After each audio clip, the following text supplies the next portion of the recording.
it's still that first game of the year always gets you for some reason or another. And we talk about that core four of Campbell, Lee, Bailey, and Owens, but also Lauren De Leon had a good first half, I thought, playing really well as a junior. And also we saw some time Kelsey Harrington knocked down 2 free throws. She's just a sophomore, so definitely a good basis for the Cats to get things going on and hopefully get things going. And kudos to Harrington. It didn't seem like she's going to get a lot of minutes in that half, but the foul trouble put her there, and she got the opportunity to get some points on the board, and she did. Big points right now, if you look at it. Yeah, those 2 points might loom large in the end of this thing. You never know. You better take them while you can get them, right? The 2 points, I think, that really stole the momentum. Of course, Jada Campbell coming in on the inbounds right there with 6 seconds on the clock, getting it down the floor, putting it up from about 13 feet, rattling it in, and just off the backboard. And just did it the old school way, used the bounce, so. About the extended free throw line there and just pulled up, hit it off the backboard. I'm sure she called board on the way in, so bank was open today. So the stats from the first half of action presented by Brady Malone. So if they're somewhat skewed, he's getting used to the iPad, but I think he's doing pretty good at it. Again, 17-16, Abingdon with the lead. Turnovers close to 9 for each team, or close to 6 for Abingdon, 9 for Virginia High. Turnovers have been an issue, Mark.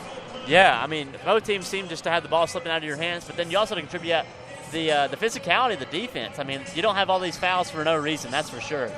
Rebound department goes to Abingdon by 14-11 edge. Seems like it should be a little higher than that, but he may have hit a couple of numbers. You never know. Assist, 4 for Virginia High, 3 for Abingdon. At the free throw line, Virginia High was 6 for 10, Abingdon 10 for 12. Yeah, the free throw has always been something to me that just feels like gimme points. And I feel like if you're shooting less than 80% from the free throw line, you're doing something wrong. And Owens, 8 points, the leader of that first half, 2 boards and a steal for the Cats. So yeah, we'll see. She's done her part tonight. Need another 6 to get her to 14. That's the average from last year. She definitely would like that. And another 6. She could just go off this half.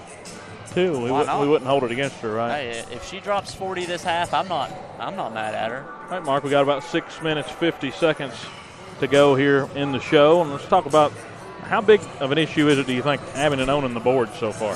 Huge, Dylan. I mean, that's extra possessions. Consider it a turnover in football. It's just an extra possession that you get that's not supposed to be there, and especially on the offensive side of the glass. I mean, it feels like every time Abingdon puts up a shot, Abingdon's just got the board and boxing somebody out and wants it more than what Virginia High does.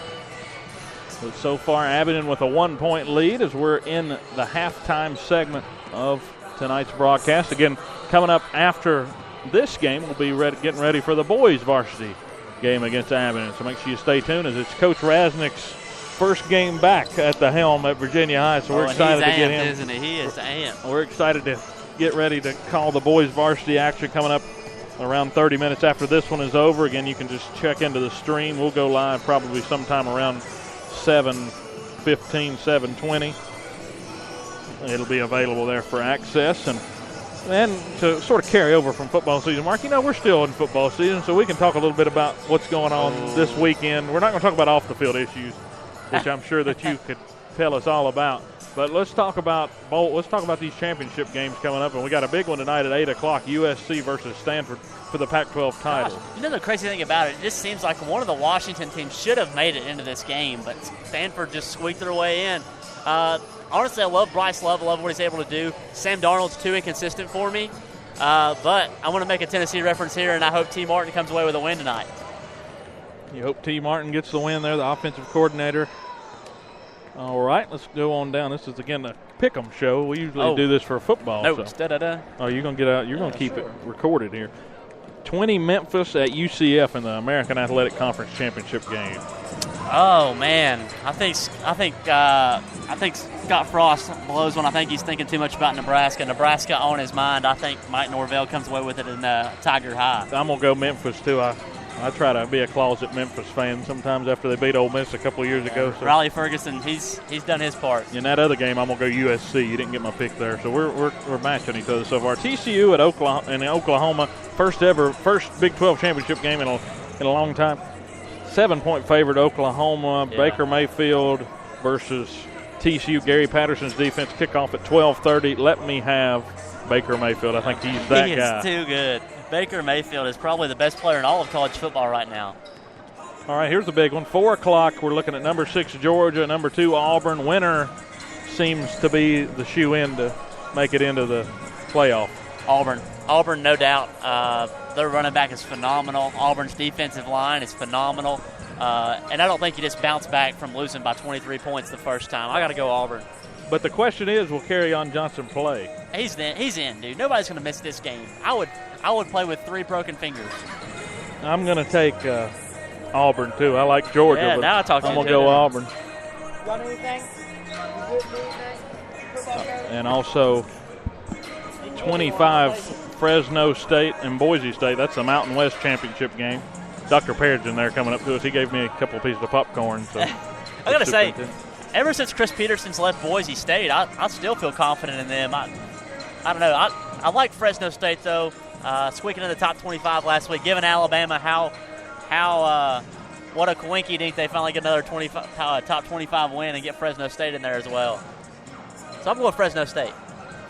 All right, I'll go Boise, even though I didn't want to. I was going to pick the upset there, but I'll let you have that one. All right, Miami, Clemson, number 7 versus number 1, 8 p.m. kick. Miami's too good in prime time for some reason. I think they win, they get in, and I think they tear it up. I think they might be a 3 seed, and they might give Oklahoma some fits. I kind of would like to see Miami and Georgia play. That's why I kind of want it to happen. I love it. I don't think either team gets a bye this week. I think Clemson downs Miami. Miami last week didn't show me anything. They don't play at 12 o'clock for some reason. They forget to play at 12 o'clock. Yeah, this is 8 o'clock. They never lose. So I'm going to go Clemson, and it's not because I'm not pulling for Miami, but I just can't have any faith after last week. The offense just couldn't do anything. Ohio State at Wisconsin, Big Ten Championship, number 8 versus number 4. I'm thinking Ohio State in a big one. I think Ohio State wins. You took my pick, and I just want to be different. So I think Wisconsin can pull it out. I think I'll give Wisconsin the benefit of the doubt. I think they've got a chip on their shoulder, and I think they're able to pull it out. All right. Those are our pick-em for this week. So who would have thought we would have been able to drag that into basketball season, but we have.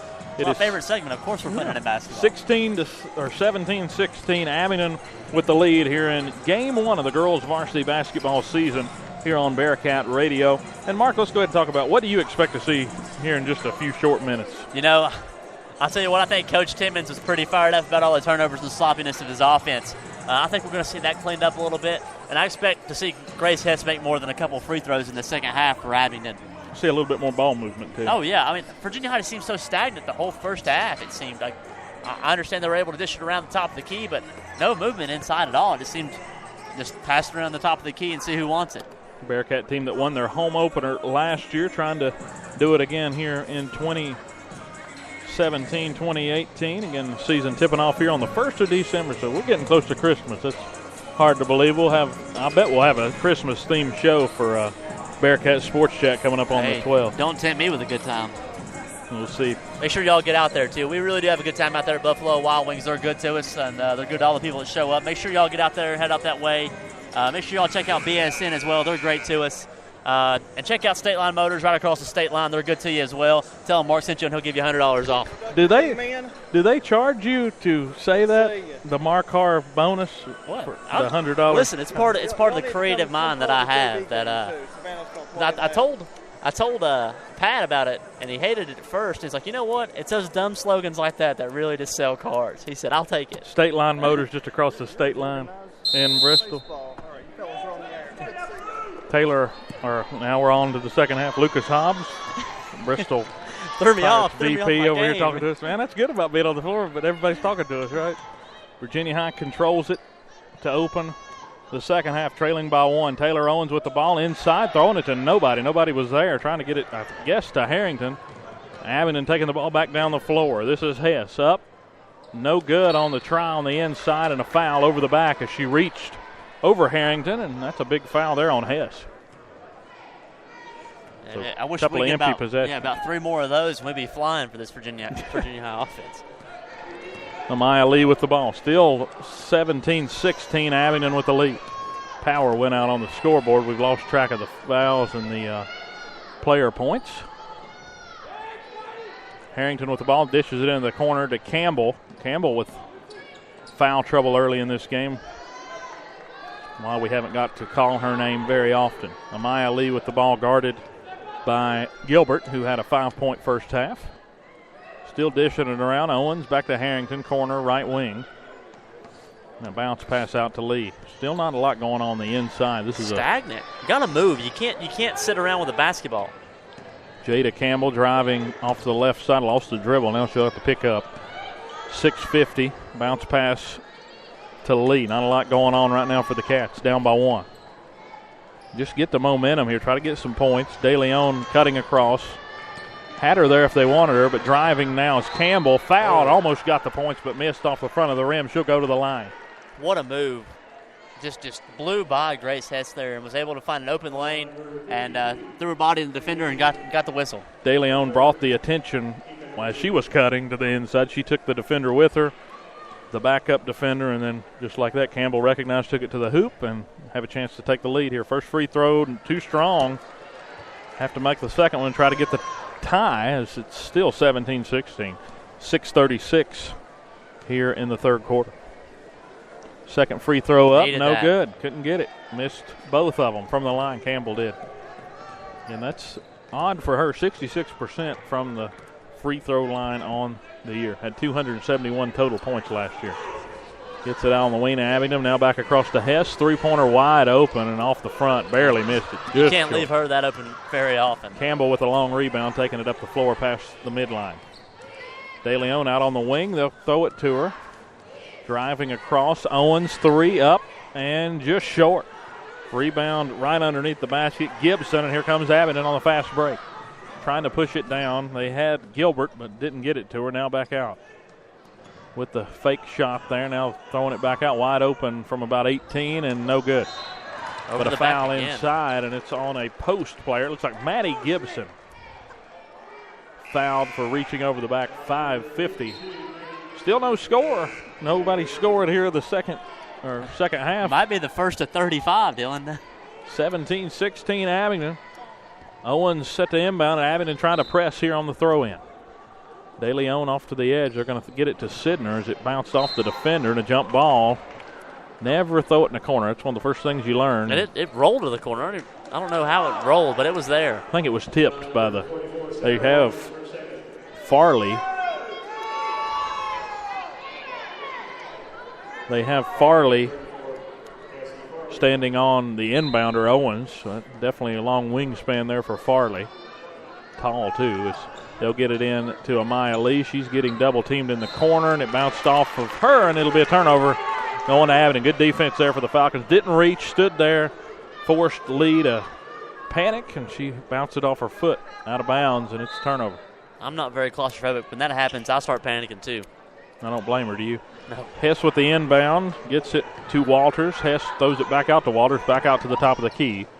Hess ends up with it after a couple passes, and from about 13 drills it. 19-16.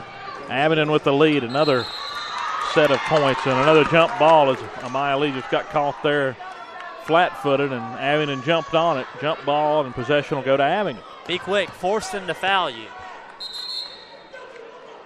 Coach Timmons calling timeout and definitely not happy with what's transpired here in the opening moments of this second half.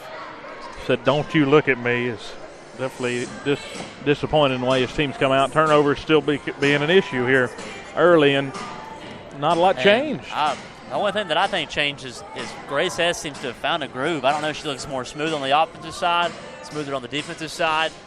Found a couple great passes and found a wide-open shot. Just smooth as gravy, Dylan. 19-16, Abingdon with the lead. Smooth as gravy. Have you ever had rough gravy? It's not good, is it? No, it's not any good. Yeah, Grace Hess definitely the playmaker on this team tonight, and that's where a big part of the scoring has come from for Abingdon. She'll inbound it to Carter. Carter guarded by De Leon. Outlet pass inside to Gilbert. Now they're going to drive inside, back out. Just throwing it around the perimeter right now is Abingdon. Post move. Back out. Back out to Hess. Hess seems to get the ball every 3 or 4 passes, and that's always smart. And inside. why not? Owens trying to defend.